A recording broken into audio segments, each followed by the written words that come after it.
Greetings, my friends, and welcome back to another databits video. Today we're going retro and we're going to look at this Panasonic U-Vision U-Matic 3/4 inch video cassette player. It is both color and offers stereo sound, and its model number is NV-2110. Now again, this is a player only. It does not record, which is kind of a bummer.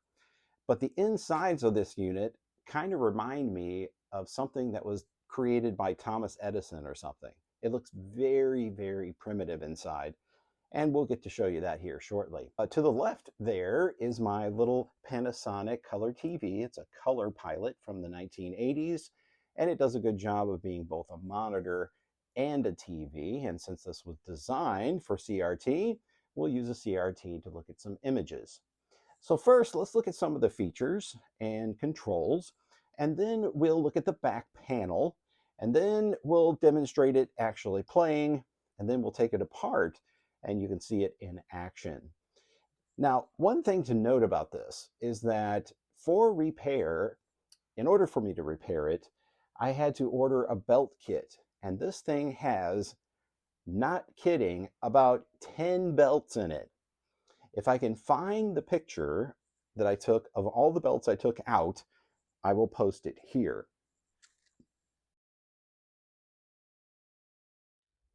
You may have noticed that there's these two cables sitting on the top. These are two very unusual cables and sometimes hard to find. Maybe if you know what you're looking for, they're easy to find. But in any case, this is the power cord. And it has a very strange configuration. It has a name for its type. I think one of them that I saw was like Hewlett-Packard something or other, like for an old typewriter. In any case, I had to find one of these, and when I did find it, I had to pay $30 for it, which is insane. So I warn you ahead of time. I also have several other vintage items here, such as multi-playing cassette / film strip projectors that also use that same kind of connector. And also, here's your video connector. So they refer to this as UHF, and I'm not sure why. I guess because it had UHF going through it. I don't know. But the composite video signal goes through this cable, and at the other end of the cable, of course, is an RCA. So I just wanted to show you that before we get started, and you'll see the jack for this here in a bit. On the left side of this absolutely beastly unit, we have a tape counter. We have a standby or on indicator light right there. We have a tracking control, a skew control, an audio selector switch, so you can go stereo, channel 1, or channel 2. We have our power switch here, and we have a headphone jack, 1/4 inch, right here on the front. On the right side, we have these control options that are like piano keys, and they have limited capabilities. We have eject, rewind, stop, play, and fast forward. Now notice, fast forward points to the left, rewind points to the right. That's because with U-Matic, the supply spindle is on this side, and the take-up spindle is on the left. Moving to the back of the unit, you'll see here we have our AC input as well as our AC out unswitched. We have a color lock potentiometer, which is hidden behind a little rubber stopper that goes in that hole right there. We have a TV connector here. We have an audio out with channel 1 and channel 2. We have our VHF out as well as video out. And you can choose between video out, channel 6, or channel 5. Just below that, you have your VHF 300 ohm connector, which is the flat wire connector there. Over here, we have our little panel indicating what this unit is, as well as the serial number, its consumption of electricity, and note it is made in Japan. As far as the tape cartridges that it will accept, it'll use both the portable size as well as the full size tape. And I have a little collection here of U-Matic stuff that I have bought. Here's a Columbia Records video that's got George Michael on it and a bunch of other artists. on there. Then I got a bunch of tapes from a church, which is what this one is here. I used that one of the church tapes and put an IMAX film on there, IMAX video, and then, but not with this machine, a different machine. And then we've got this one here. Now they have these things called press kits, and you can look on eBay and just search press kit. What are they called? APKs or something like that. In any case, this is one of those, and it's got clips from a film on it, and that would be sent to a television station to premiere one of their favorite things. This is the Ponyo electronic press kit. Okay, so it's EPK. It's got a log inside, and look, in theaters, August 14th, 2009. Hard to believe that in 2009, they were still sending this format out to TV stations. Craziness. Now with HD being the thing, I seriously doubt if this is being distributed on this format. Here's G-Force in theaters July 24th, 2009, same year. We've got another one here, Bedazzled trailer from the year 2000. So that's all that's on here is just a video clip, and then this is the agency copy, so please dub and return within 24 hours. I wonder if they actually did that, or if this is just like, I don't know, who was the source, the agency, or who it was sent to. I don't know.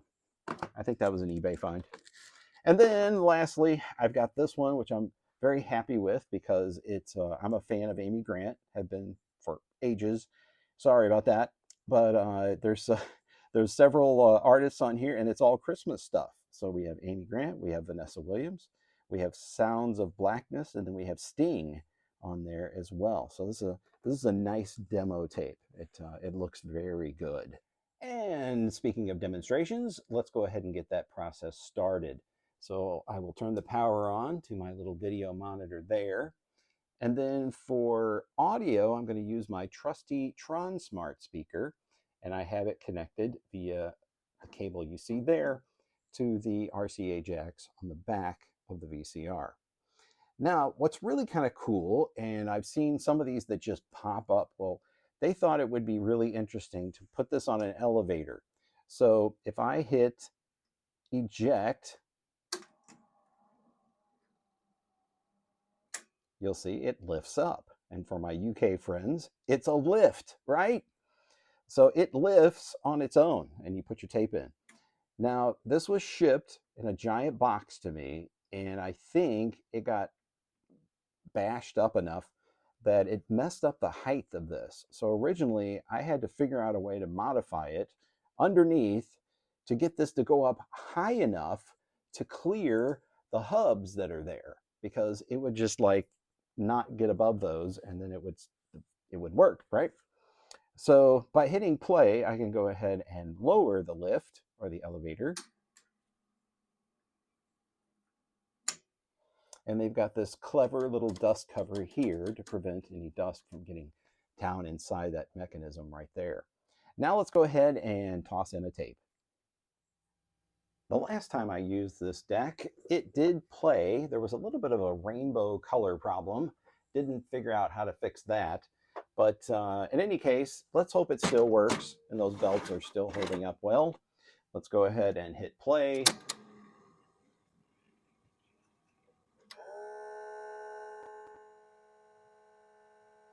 And Houston, we have a problem.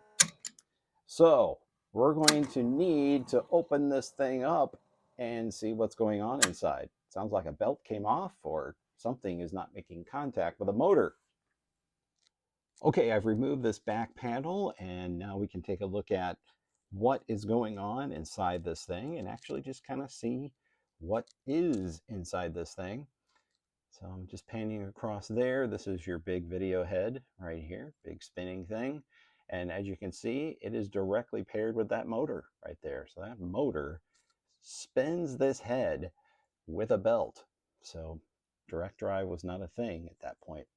This particular apparatus here, this arm that you see, is attached to a set of gears underneath this, kind of like in a little cage. This was all gummed up when I originally got this. So this would not budge at all. You can see I have to put a big thick belt there on that part. So that is connected to that spindle right there, which I believe is powered from underneath. And just to take a look at all the other things, all the pieces and parts there. Sorry, it's kind of dark in there. All right, so where is that noise coming from? It sounded like it was over on this side somewhere. Let's go ahead and power it on again and eject.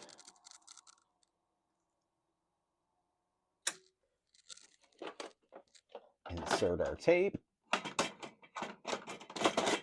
little harder to do from this angle. And then we're going to hit play. And let's see what happens.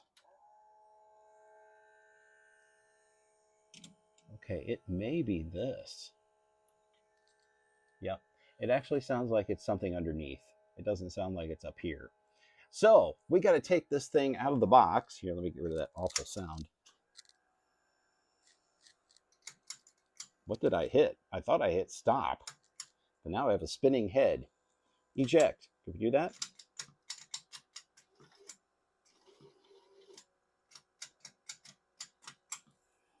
Quite the odd thing. All right, things are obviously out of sync because of that belt. So we'll just kill the power.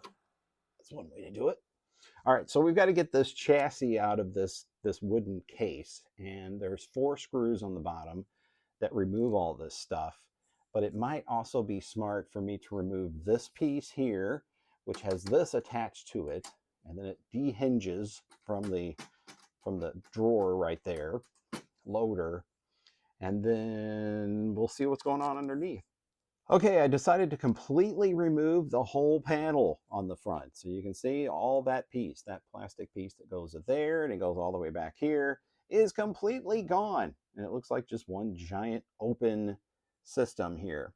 So now with my camera's light turned on, I can kind of drill around in here and let you kind of see some more of this stuff. So again, this piece here, the part I was saying gets locked up. I mean, this is what pulls the tape out of the cartridge, right? And gets the whole threading process done, which takes the tape around this big merry-go-round. And then you see the playback head here. And then the capstan is there. And then where's our pinch roller? Does our pinch roller come in? Oh, pinch roller's behind it. So there's our pinch roller. All right. So yeah, our little mech there with our take-up spindle and the belt going over to the tape counter right there. You can see the little tension or skew adjustment going on around the thing there with it like a felt pad that wraps around. This one also has the felt pad wrapping around. You see it there. And that is the take up and supply mechanism, which I believe is controlled by something right here in the middle. Yep, it is a roller, and that roller bounces back and forth to do the fast forward and the rewind actions. Hey, ladies and gentlemen, we have made it to the inner sanctum of this amazing tape player. You can see all of its ancient glory as it happens underneath the hood here. And I think I found our culprit for the noise we're hearing. This belt broke. That belt goes on this spindle right here and attaches to that right there. So we'll have to find another one of these in my stash. But just to show you all the other belts that were in that kit, it's amazing that I found that kit on eBay, that somebody still had a new old stock bag of belts for this particular machine. It's really crazy. This one's really thick. You can see it there. You got this one here that's going across here to the flywheel, which is your capstan drive. We've got that one right there. There's a little bitty belt right there. There is a belt here. This is for our elevator system right here. So that belt had to go. Most of these belts weren't like goo, but they were just dried up and had no elasticity to them anymore. All right, so let's see if I can get a belt like that from my stash. This may in fact have been an O-ring or something that I used in the place of a belt. But let's see if I got some more of those, and we will continue. Well, I didn't have one quite as thick as this one. I might have to go back to Lowe's and get some more of those O-rings that I bought there. This may have come from one of those kits. And you may be saying, well, I thought you said you got a whole kit with all the belts. If I remember correctly, I didn't have this one, the one for this one, in that kit. Either that or there was something wrong with it. I don't remember. Believe me, it's been like a year since I got this VCR. So, okay, let's flip it over and see if the makeshift belt that I've just installed there will do the trick. And once again, looking at the top of this unit with all of its clothing removed, this thing probably feels like C-3PO did in Star Wars Episode 1 and possibly 2, where he was naked and didn't have his coverings. So let's do eject right here. All right, and then let's put a tape in. Maybe. All right, come on, tape. There we go. All right, now let's hit play and see what happens here.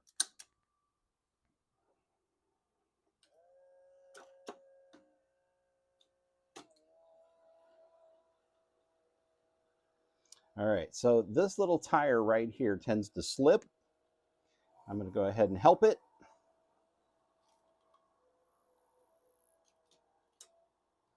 Whoever thought that it was a brilliant idea to put a roller right there, but I could not find anything else that would do the trick for that particular roller.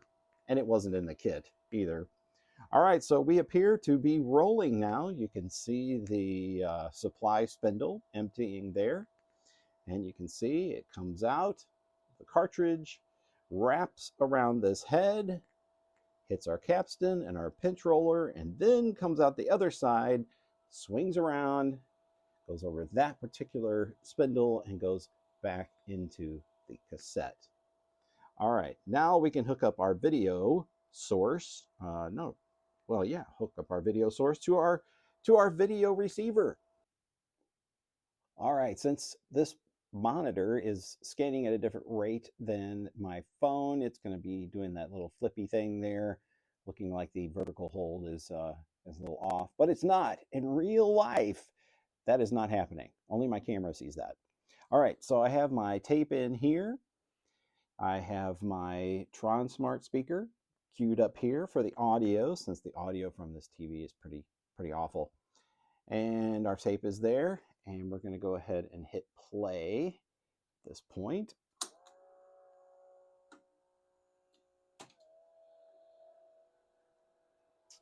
And got to help it this time.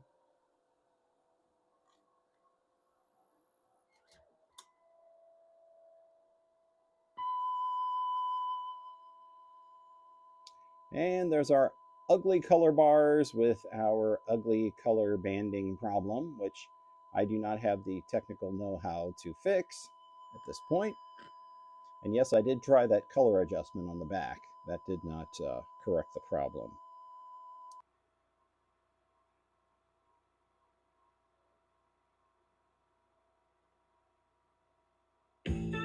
Elliot Richards needs a life. You're the man, Elliot. It's all about first impression. Go over there, say hello. But most of all, he wants Allison. Hi. Hi. Do I know you? Oh, I sure hope so. We've only been working together for the last 4 years. I don't think I've ever seen you before. I'm here with some friends, and I was wondering if maybe you wanted... Elliot has never had any of his dreams come true. I would give anything to have that girl in my life.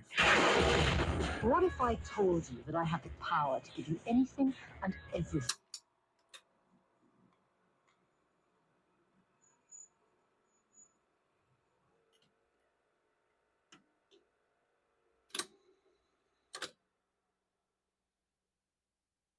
Just in case you were interested in seeing what was going on underneath here, there's all of our network of belts doing their little belty things. Quite lovely. Beautiful operation. Extremely streamlined. Non-complicated whatsoever. Yeah. So, anyway, there she is in play mode.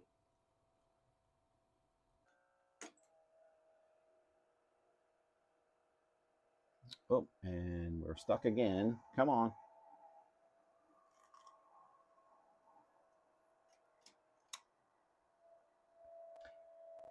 I've been messing with this behind the scenes, and it was doing pretty good with that little roller right there. But for whatever reason, it decided, nah, I'm not going to do that anymore.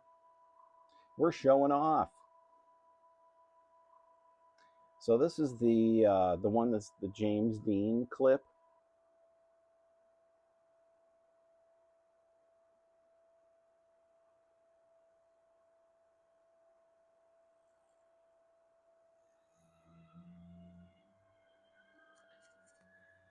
Let me talk to you. Please. I gotta talk to you.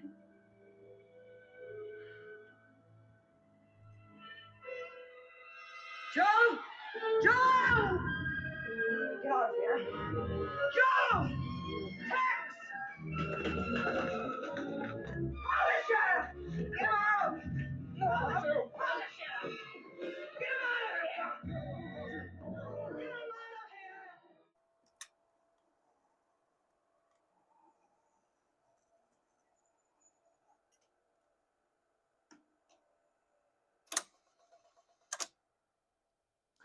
This predates machines that were able to do visual search. So it's kind of a pain that each time you want to fast forward or rewind, you have to wait for the tape to load back into the cassette.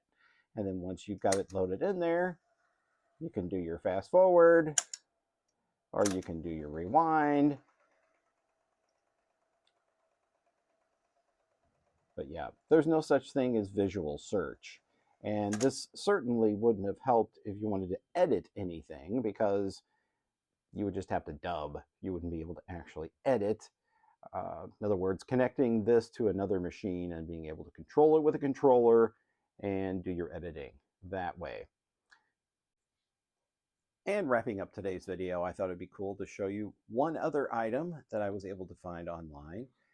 Sometimes it's easy to find a PDF version of these service manuals, but this is the original service manual published by Matsushita Electric, if I said that correctly. So yeah, you got pictures, you've got specs, you've got values of circuits, everything you need to repair and restore this particular unit. They even showed like this part here, you could get real tape, real torque measurement adapter, rotary deck supporter, torque gauge, fan type tension gauge, real table height adjustment, and real table height adjustment jig optional. Very cool. So all the things that were available at the time to help you maintain and repair one of these in your VCR repair shop or VCP repair shop even. So lots of pictures, diagrams, how things are working in there and how the tape path is supposed to work. There's like the whole layout for the mechanism. So quite an interesting read. I've read the whole thing 6 times. No, I'm joking. I haven't.